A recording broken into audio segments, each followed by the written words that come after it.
The innocent adventurer, the enthusiast, taking time to enjoy the moment. Do you see yourself as a pioneer? Do you embrace challenges and look for the fun elements in life? If so, you may be the innocent adventurer, otherwise known as the enthusiast. And living life to the full is a natural way of being for you. Your childlike innocence draws people to you, and your sense of spirit is an attractive quality. You're a bit of a dreamer, and ideas come to you in a flourish. At work, you enjoy brainstorming activities because your imagination is so active.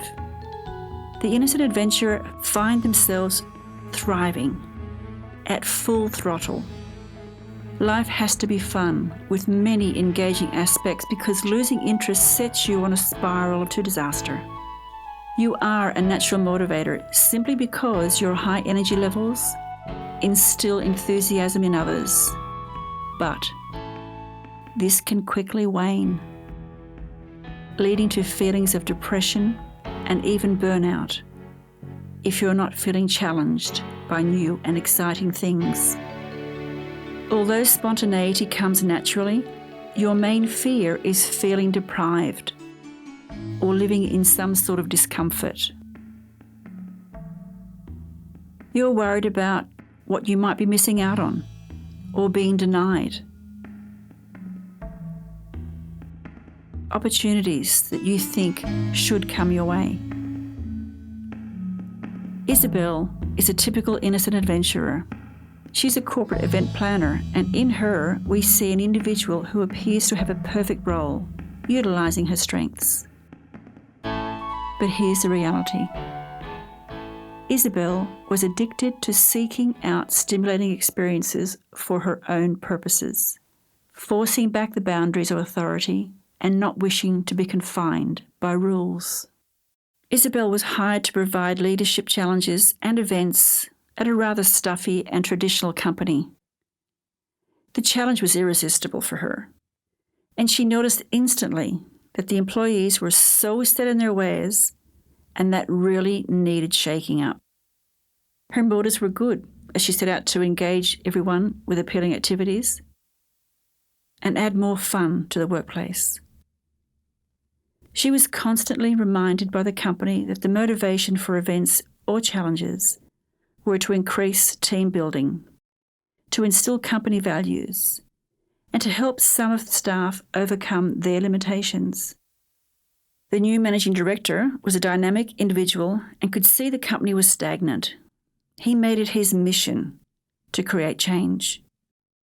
And part of his mission was also to increase the financial turnover.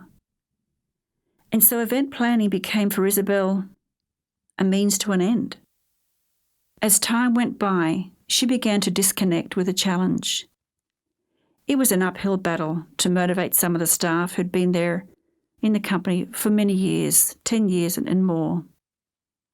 The majority did not embrace change or greet any of her ideas with enthusiasm.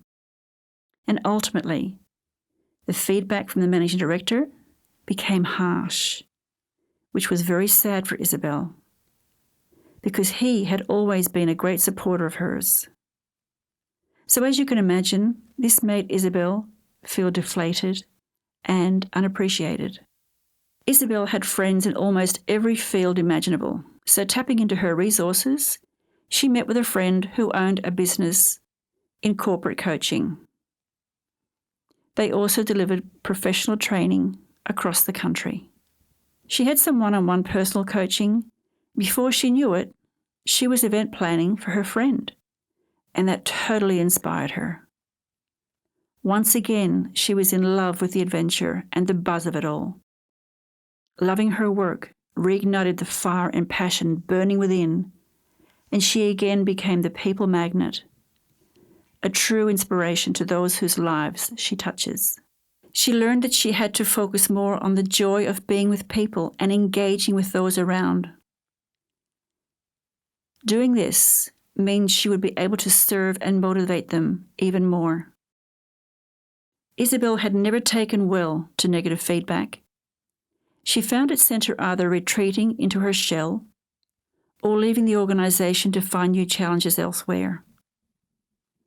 This, she now understands, was short-term vision of hers, because instead of trying to understand the motivation and resourcefulness of the feedback, she stayed within the negative pattern of looking to bulldoze others into submission. Finally, Isabel realised that she needed to appreciate the present and take comments on board.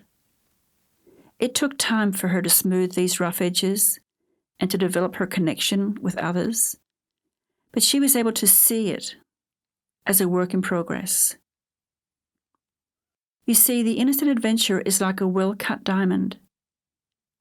It has many cuts and angles, reflecting the light in so many beautiful ways. No pressure, no diamond.